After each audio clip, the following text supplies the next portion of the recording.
సాంబార్ పోపుకి ఆవాలు, వెల్లుల్లి ఒక రెమ్మ, పెద్దవి, చిన్నవి 2, ఎండుమిర్చి, కరివేపాకు,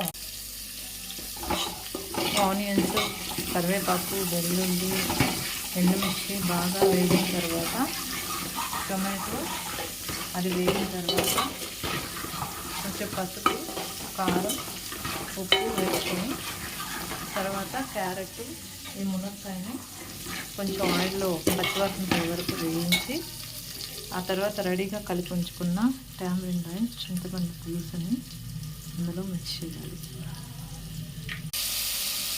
ఇలా టమాటా వేసుకున్నాము. అది కూడా బాగా వేగిన తర్వాత తగినంత ఉప్పు, పసుపు, తగినంత కారపొడి, ఉప్పు కారం మీరు తినేదాన్ని బట్టి మీ టేస్ట్ని బట్టి వేసుకోండి. టమాటో బాగా వేగిన తర్వాత ఇందులో క్యారెట్ ముక్కలు, మునక్కాయ వేసుకొని పచ్చివాసన పోయే వరకు ఈ పోపులో వేయించుకోవాలి. ఇలా మునక్కాయ, క్యారెట్ పచ్చివాసన పోయే వరకు ఈ పోపులో వేయించుకోవాలి.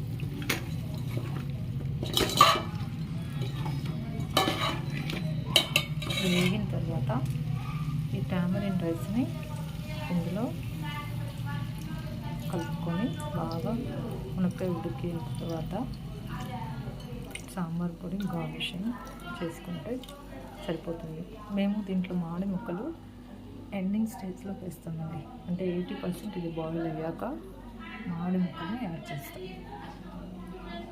తగినంత వాటర్ పోసుకొని మిడ్ ఫ్లేమ్లో ప్లేట్ పెట్టి ఉడికించుకోవాలి.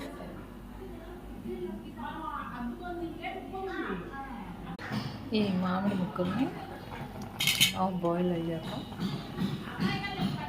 దీన్ని కాసేపు ఇది బాయిల్ చేసుకోవాలి. సో ఇది బాగా బాయిల్ అయిపోయింది. ఈ ఉడికిన పప్పుని దీనిలో కలిపేస్తున్నానండి. So my finishing touch to my sambar, కొత్తిమీర garnishing, Aachi sambar powder.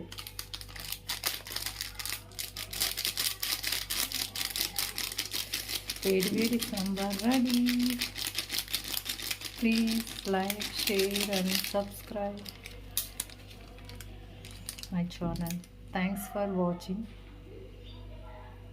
Thank you.